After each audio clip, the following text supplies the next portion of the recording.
Are you ready for your activity? Yes, sir! And now, I would like to turn you over to your moderator of today's debate. Thank you, sir. My greetings of peace and solidarity to all. The proposition on our debate is girls are better and more responsible pupils than boys. First, I would like to introduce to you the members of the judging panel this debate. First judge, a subject expert of grade 2, Ma'am Rizel P. Flores. Second judge, a subject expert of grade 5, Ma'am Christine B. Mama. And the third judge, a senior subject expert of grade 6, Ma'am Edita S. Manuel. Let's give them a round of applause. Now, I would like to introduce to you the two debating teams that will clash on our debate. On my right, affirmative side, we have a feisty pupils who believes that girls are superior in class than boys. Jasmine C. Sagusoy, Dimpari A. Pasturin, Julie May Cabildo, and Iris G. Lansa. Let's give them a hand. On my left is the negative side. Who object our proposition? It's the team of boys, namely BG Abubo, Cedric Lozano, Jumari Amor, and Daryl Ed Kalika. Let's give them a hand. Before we start, let both sides show solidarity for one another. Thank you. To formally start our debate, let's hear the introductory words of the both first speakers from the affirmative side, opposition side, starting with the affirmative side.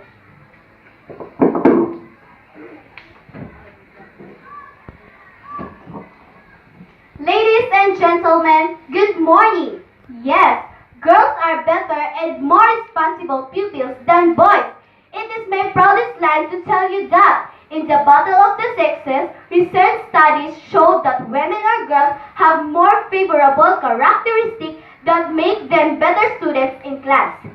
We, girls, possess certain characters that age out boys in performing well in school. Because girls exhibit a huge level of interest, passion, and confidence in dealing with the school demands.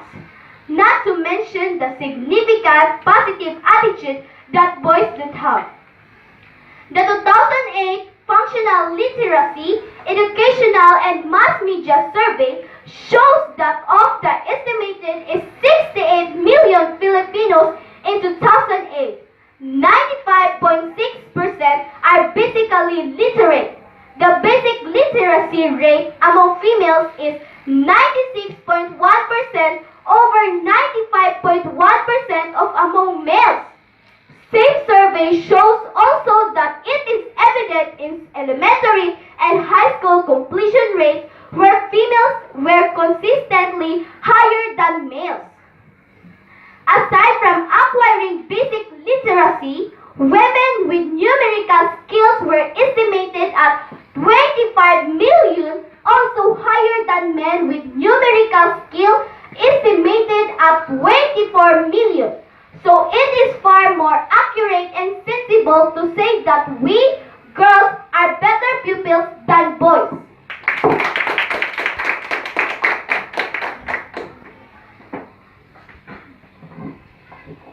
My greetings to everyone. Actually, if anyone in the world have a strong desire to achieve something, they can. And girls are left behind by boys in dealing with the achievements, most especially in the school because generally, we boys are far more better than females in studies. Take some of these facts. Number 1.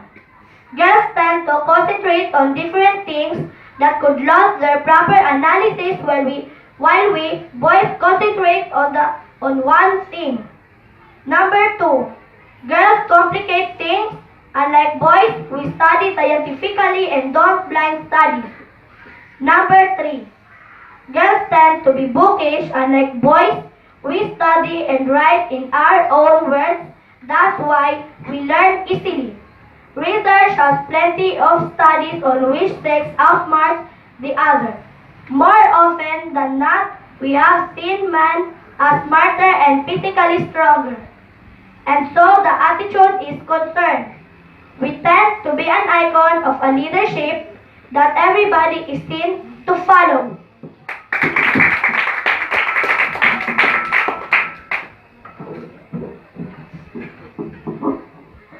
Now let us see how the second speakers would react on what has been laid in the table by the first speakers. Let's begin with the affirmative side.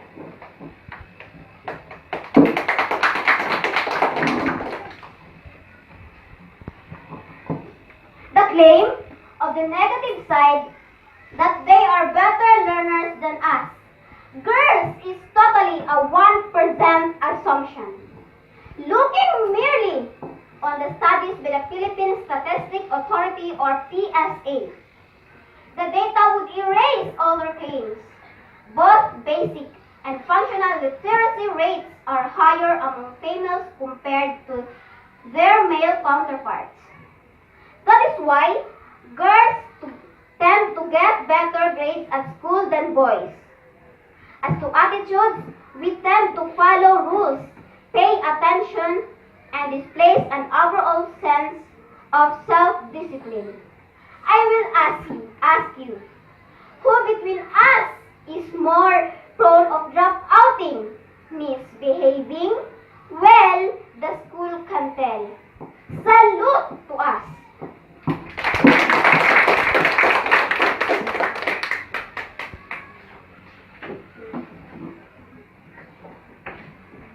You've mentioned, my dear co-debater, that girls have a higher percentage rate on literacy.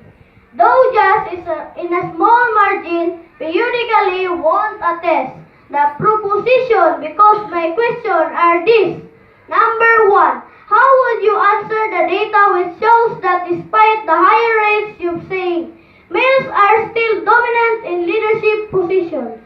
Number 2, how came that boys are still more recognizable both in the academic and business field when it comes with achievements?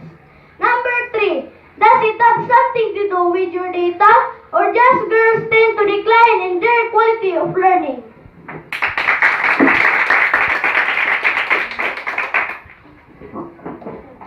Wow, the debate is getting hotter. Every argument has its points. Let us move on to our third speakers. The affirmative side will begin.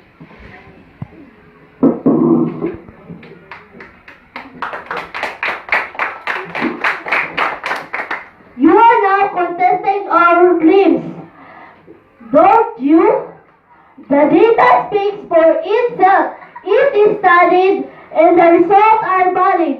Even researchers in other countries prove it. Take this beginning as early as kindergarten. Girls have better average social and behavioral skills than boys. And that relates to girls' higher average grades at each stage of school. Well, we will not surprise. We girls are more motivated to excel and perform in class. A while ago, your friend asked, why are you more recognizable than us? Well, have you not noticed that girls nowadays are above the pyramid of worth? Maybe you pretend to be a blind. Oh, come on.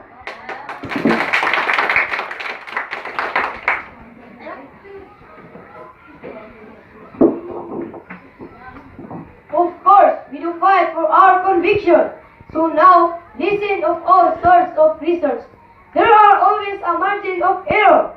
Our rules have exception. In our attitudes, yes, we might misbehave at times or do fool things. But how? You girls, have you not misbehaved in the class? Have you not displayed calculate grease spots in leading the class? Your ONS in things is alarming, right? That's your inconsistent. And you say that women have superior work than men. We'll think again according to a study. Full-time working women in 2011 earned only 82% of what men earn. So tell me now, who else is blind?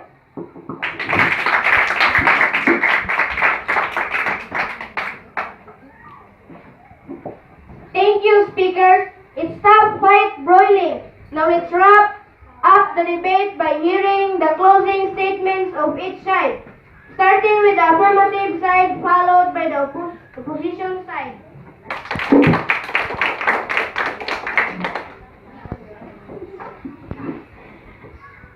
The result of this clash is clear, that girls are outperforming boys as far as the class performance is concerned.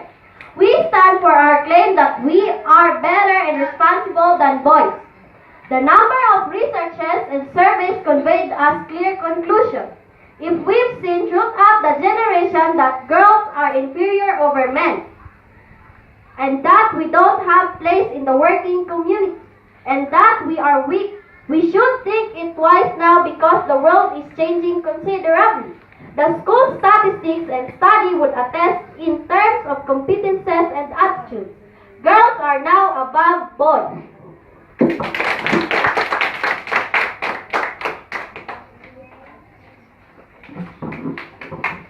We would like to instantly disagree with the claim that girls are better and more responsible learners than boys because of the two vital reasons.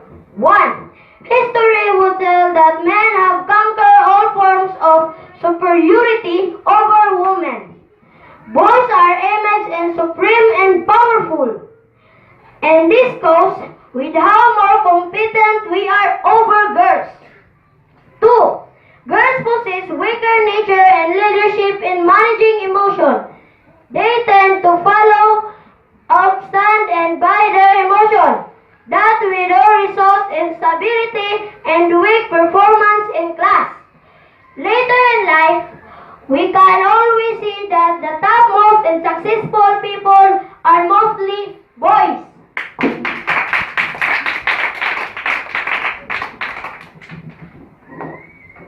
And that's end throwing of arguments between the two sides. Let's give them a round of applause. Now, let us listen the comments and suggestions of each members of judging panel. The latter would announce the winner of this debate. Let's start with our first judge.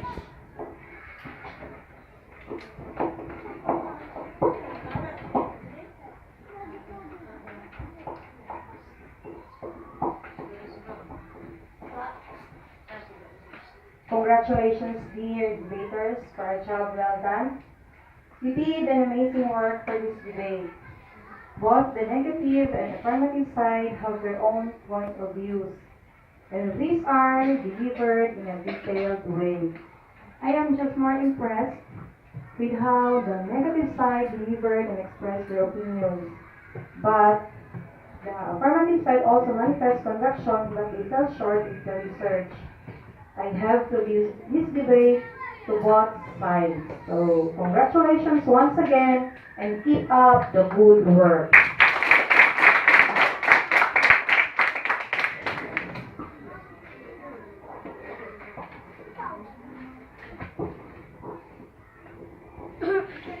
Good morning, dear pupils.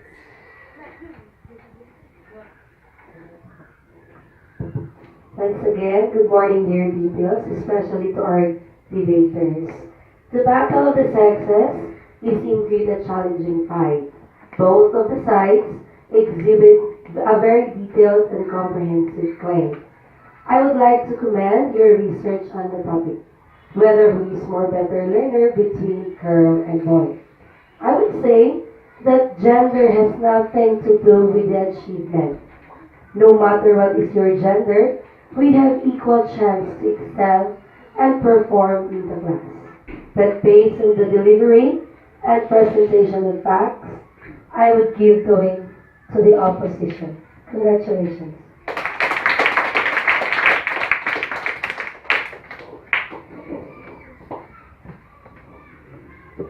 Kudos to our pupil debaters. You really impressed us. The context of your proposition has been a long time debate, and each team defended their stand. The affirmative presented in details why girls are better than boys in class. I commend their research work. Meanwhile, the positive side exhibited strong conviction on opposing the affirmative. Now, my take would be, no gender is better than the other. We have the so-called individual differences, and in this era, we encourage gender equality in life. That includes here in school. Both the girls and the boys can work better in an harmonious way for the development of the 21st century skills for you to become a productive individuals in facing the fast, challenging world. Congratulations to both of you.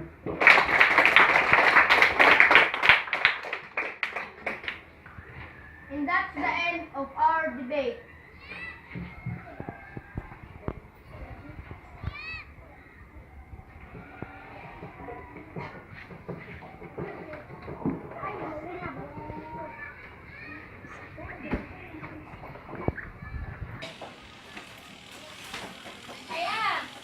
Thank you very much to our moderator, Kenneth, for a job well done. Let's give them a hand again. So once again, congratulations to both of our team. You've excelled on your debate this morning. And based from the observations of our judging panel, you both won the debate. Let's give yourselves a big hand. And that ends your activity for this morning. Goodbye, children.